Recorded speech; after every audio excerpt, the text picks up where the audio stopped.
activists in the country.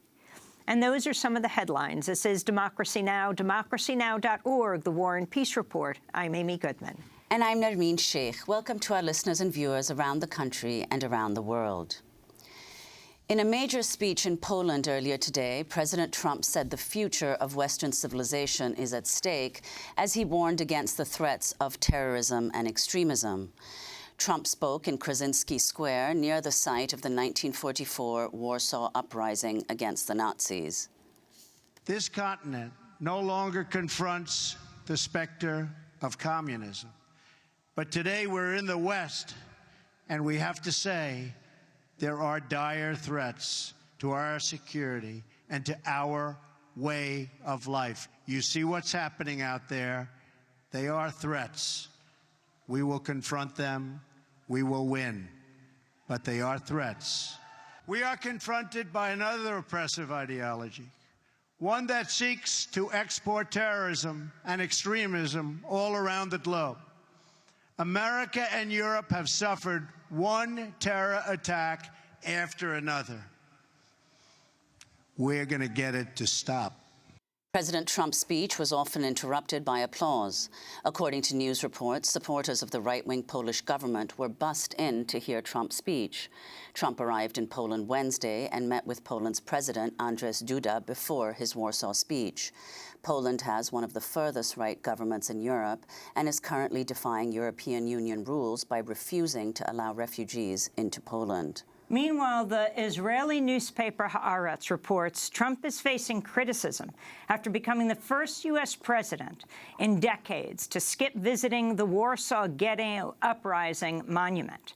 The Warsaw Ghetto Uprising Monument. We're joined now by the Polish-Nigerian journalist Remi Adekoya. He's a regular contributor to The Guardian and the former political editor of the Warsaw Business Journal. His latest article for The Guardian is Poland's courting of Trump is a few supporters short of a picnic.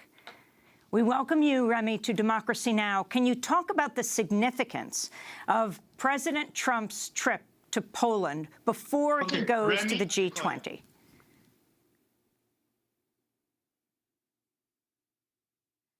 Remi, were you able to hear that question, talking about the significance of President Trump's trip?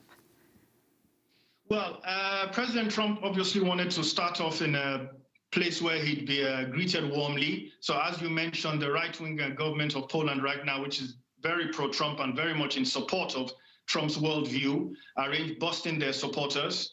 Trump gave this speech, as you said, was full of historical analogies and symbolism. He talked about how Poland had endured the invasion of Nazi Germany, how after that Poland had to endure Soviet communism. And then he now drew an analogy to what is going on now and defined the main threat, as he said, for Western civilization in terrorism. And he said the fundamental question which the West now faces is whether it has the will to survive. Now, of course, the rhetorical implication of that question is perhaps the West does not have the will to survive.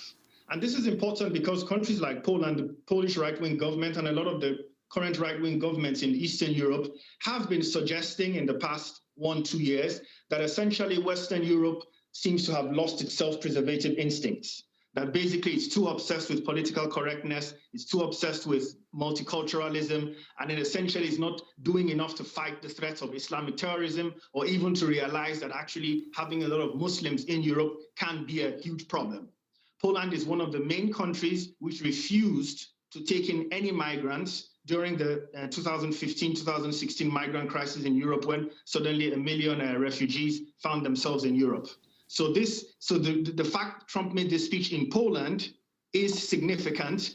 He would not most probably have been able to make this kind of speech in Western Europe to the kind of reception which he did get in Poland, which was very positive. But like I said, supporters of this right-wing government who were basically shouting Donald Trump throughout the speech.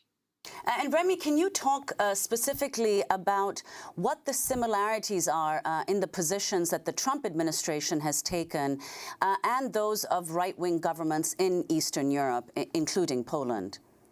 Number one, essentially the Polish government has said they're not interested in accepting any migrants. So generally there's a sort of anti-migrant, xenophobic stance in their policies. Number two, they question the existence of climate change, just like Trump does.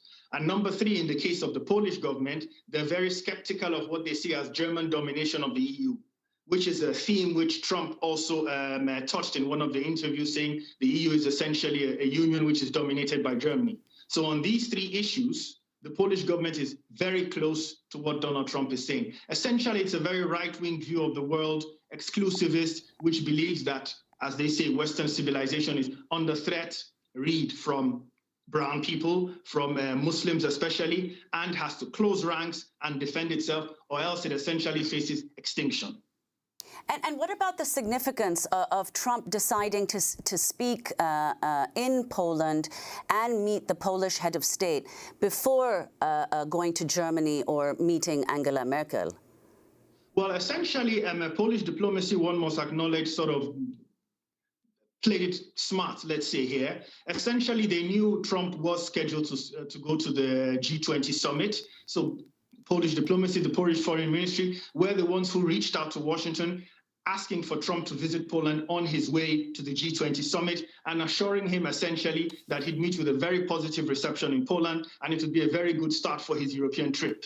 There'd be good, optics, there'd be crowds, there'd be people waving, there'd be people cheering. They assured him that generally the Polish people are very supportive of his policies, in contrast to perhaps some of the nations in Western Europe. And generally it would be a good way for him to launch his European trip on a, sort of give him momentum launching into his European trip. Of course, this is not strictly true regarding the fact that Poles are very supportive of Donald Trump's policies, because Pew Research, a survey which was released last week, showed that only 23% of Poles have confidence in Donald Trump to, quote unquote, do what is right in global affairs.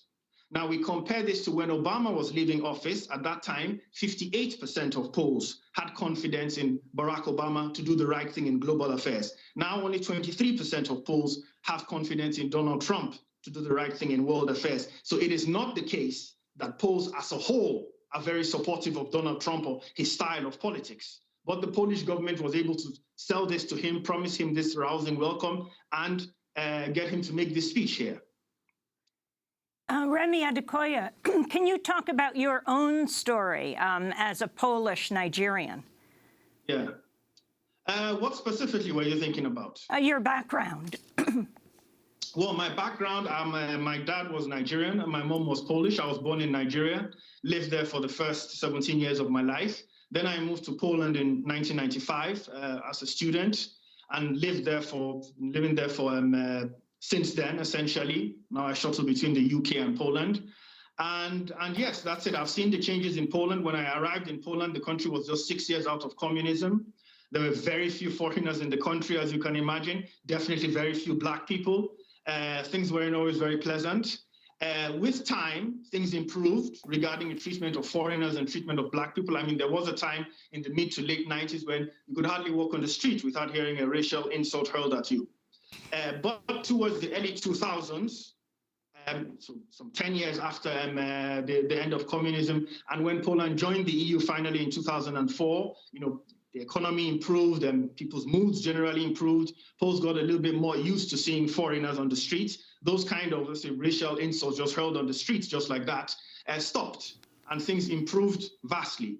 Unfortunately, since this government came back in, the current Polish government in 2015, they used the migrant crisis of 2015 when there were 1 million refugees essentially within Europe's borders looking for where to go. They used that crisis to scare Poles into essentially making the argument that, look at what is happening in France, look at what is happening in countries like the UK. They've got terrorism there because of all these Muslims who are there. Do we want that? Obviously, we don't. So we can't allow them, the EU, that is, to push on us, these migrant refugees, these Muslims, and tell us that we have to take care of them, because essentially, not all Muslims might be terrorists, but some of them definitely are, so why take the risk? And since then, for the past 2 years, there's been a concerted propaganda effort to scare Poles into believing that essentially accepting a few thousand Muslims is essentially inviting terrorist attacks. An example of showing you how, it's this propaganda which has changed the mood a lot. In 2015, at the beginning of the migrant crisis, when Poles were asked whether Poland should accept some of the migrants, it was roughly 50-50%. A slight majority said Poland should accept migrants, 51-52%. a couple of months ago, 2 months ago, after 2 years of this government's propaganda, right now 75% of polls are against accepting any migrants. So you see here the work, you see the effect of the propaganda in just within 2 years. Let me ask you about the speech that President Trump just gave in Warsaw. That's being billed as a major address. He actually spent a good amount of time talking about the Warsaw Uprising. He wasn't talking about the Warsaw Ghetto Uprising. In fact, as far as I could see and listen, I don't think he referred to the Jewish ghetto at all. Now, in the New York Times, they said Michael Shudrik, Poland's chief rabbi, and other Jewish leaders issued a statement Thursday morning that was critical of the White House's decision not to visit a monument to the Warsaw Ghetto Uprising in 1943. Every American president and vice president who's visited Warsaw since the fall of communism in 1989 has visited the monument. He said, "We deeply regret that President Donald Trump, though speaking in public barely a mile away from the monument, chose to break with that laudable tradition alongside so many other ones." So he spent time talking about the Warsaw Uprising by the Polish Home Army, but not about the Warsaw Ghetto Uprising.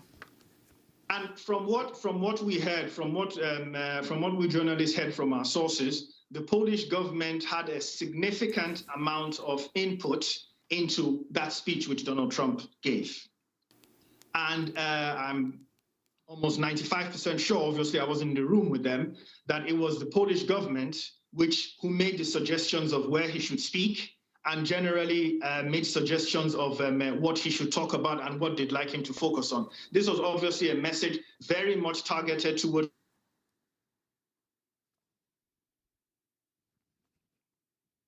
very much targeted to, Remy, sorry, we just missed those last words. You said very much targeted